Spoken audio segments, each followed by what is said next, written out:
Risk up until now has been looked at as sort of like a secondary activity that's done separate to the way businesses are managed.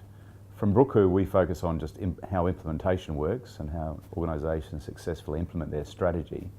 We see it as the sort of other side of the coin. One side is risk, the other side is value. So without actually looking at how you link risk with actually the performance of the business and have those two things linked through an assurance framework, it's very difficult to have what we see as a good risk framework. Look, I think, again, it comes back to the same point. If you're not looking at the outcome of what the organisation is trying to achieve, it's very hard to have anything other than a reactive strategy. So what we look at to help organisations implement change is get them to understand and clarity around, well, what is the outcome? How do you define that? How do you define sort of the things that need to be in place to ensure the system, their enterprise, whether it be an enterprise or a project or a contract, whatever you're trying to assure, actually has the right governance in place and the right controls in place for that enterprise to work. And then secondly, it has the right controls in place to effectively manage the risk relative to the outcome they're trying to achieve. You cannot really look at risk in isolation because risk is all relative to value. If you like, and again, it's that double-sided coin. Value on one side of the coin, risk on the other. The greater the value you want, generally you're exposing yourself to greater risk. And therefore, you've got to make decisions on what's acceptable risk with that equation all the time and those controls in place. Clearly there's things that you have to have that are, you have little tolerance to risk, things like personal safety and things like that. But a lot of the business controls aspects are relative to that risk and outcome you're trying to achieve. And most people try to control risk and the outcome by putting more and more just processes in place to achieve it without actually aligning that to the risk.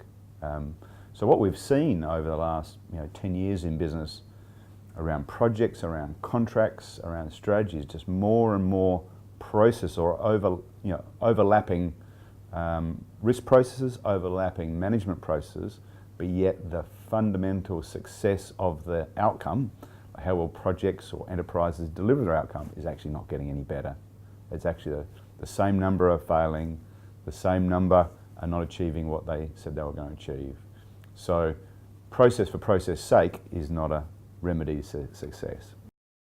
What you've seen over the last number of years is very much a switch to specialisation and globalisation, which is a natural thing that's occurring, and I think probably from a business perspective makes a lot of sense. So they're trying to manage multiple organisations to helping them deliver the outcome they're trying to achieve. But in doing so, you've got to have the more and more critical functions you have that are outsourced or managed by other suppliers, understanding of your business model that delivers the value to you, understanding the controls and how to govern and ensure those contracts is becoming more and more critical. And I think it'd be fair to say that most organisations really would have little understanding of the transparency, the risks that they are exposed to through those agreements, because they do not have structured, top to bottom assurance frameworks to allow them to have transparency of what is going on at all activities. Because from a governance perspective and a board and a shareholder perspective, it's critical that the leaders of that organisation actually do have an understanding of what is happening and what risks are being exposed by critical suppliers in their supply chain. And currently that's probably not occurring in organisations.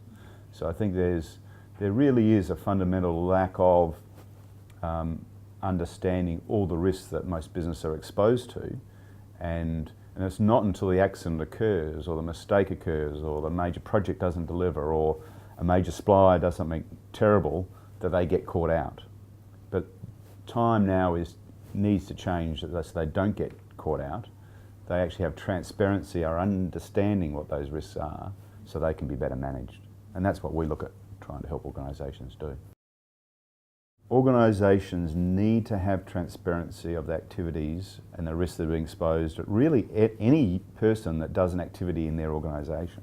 And to be fair to say, I'd be surprised if there'd be very few organisations, probably a better way to describe it, that would have transparency and an understanding of what every person, what risks they needed to comply with, or legislation, controls, policies, procedures they needed to comply with, that employee understood what they were, and assurance and compliance against those policies and procedures were being monitored and transparent. So I think right now a lot of organisations are hiding behind the fact that they have a lot of activity going on, saying they're assuring risks, they're ensuring policies are being met, without really having any understanding at all of what actually is happening and what risk is being exposed to that. I think risk and assurance is one of those areas in the business that actually needs to get a lot more attention than it currently does, because the risk tolerance as a society is getting less and less. So therefore, accidents in the workplace are unacceptable. If I was a director, major underperformance that comes and surprises you is just unacceptable to shareholders now. So I think this is an area that just needs a lot more attention at a corporate level, both at a board and a management level, on how do they effectively assure that they can implement their strategies successfully.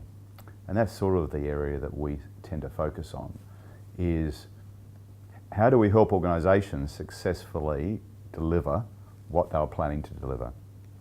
And therefore, without having a framework that gives them transparency on how all the bits of their organisation, which are generally complex, as we said, they might have multiple suppliers, they might be running multiple divisions, how do they have transparency that all firstly, the laws and regulations they need to comply with are being complied with? How do they ensure that all the policies and procedures that they set to ensure appropriate practice are being followed? Then more importantly, how do they ensure that the organisation is delivering what they want to deliver effectively and efficiently? And what we see in the marketplace at the moment is, to achieve the compliance and conformance aspect of that, people are just putting more and more layers of assurance that is disconnected, adds to the cost of the business, and in fact probably causes the business to underperform and fail rather than succeed. So I think this is a really, really important area that if organisations can get it right, will actually not only give them confidence they can achieve, but more importantly, it will give transparency on any issues that they need to act on to fix or improve. They'll have transparency on where that needs to be done. Behind Brooke, we do a lot of analysis and have done a lot of analysis for a number of years through project assurance and looking at what actually drives project success and project failure. And we've done that through, firstly, looking through a lens of complexity. What is actually making that task difficult? And then secondly, what are the controls or competencies that need to be in place to ensure that success, or increase the likelihood of those activities being successful? And there's no question, as the complexity of someone's task increases, the likelihood that task will succeed becomes less.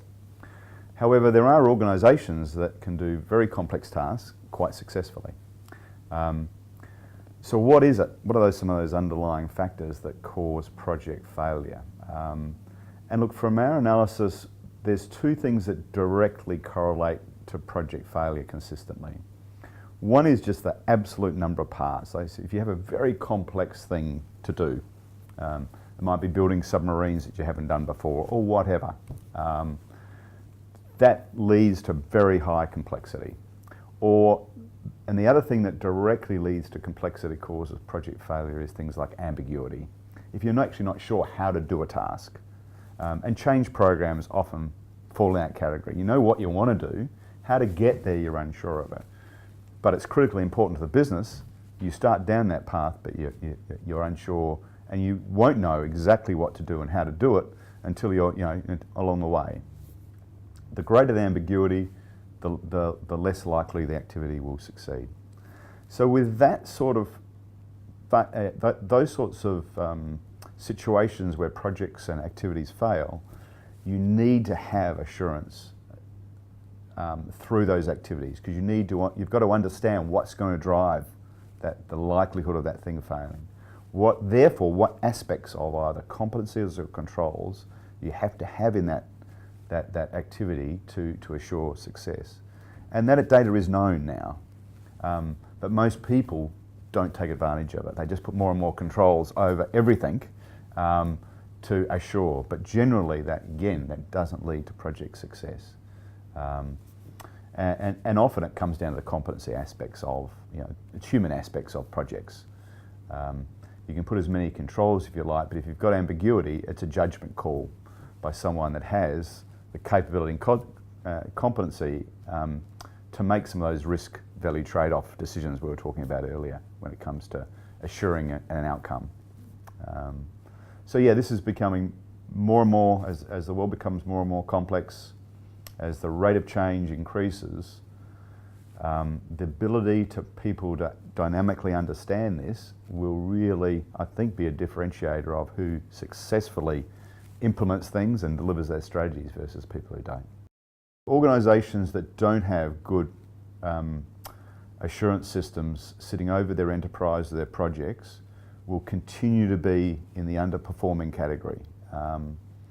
We've looked at Australian organisations, and for some of the big organisations that we have here, whether they be banks, telecommunications, mining, a 30 to 50% fail rate in their project is quite normal, right?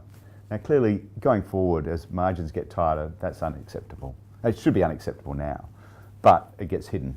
And as these things become more transparent, it's going to become reliant on boards, on executives, organisations to have this information so they can actually make the right decisions.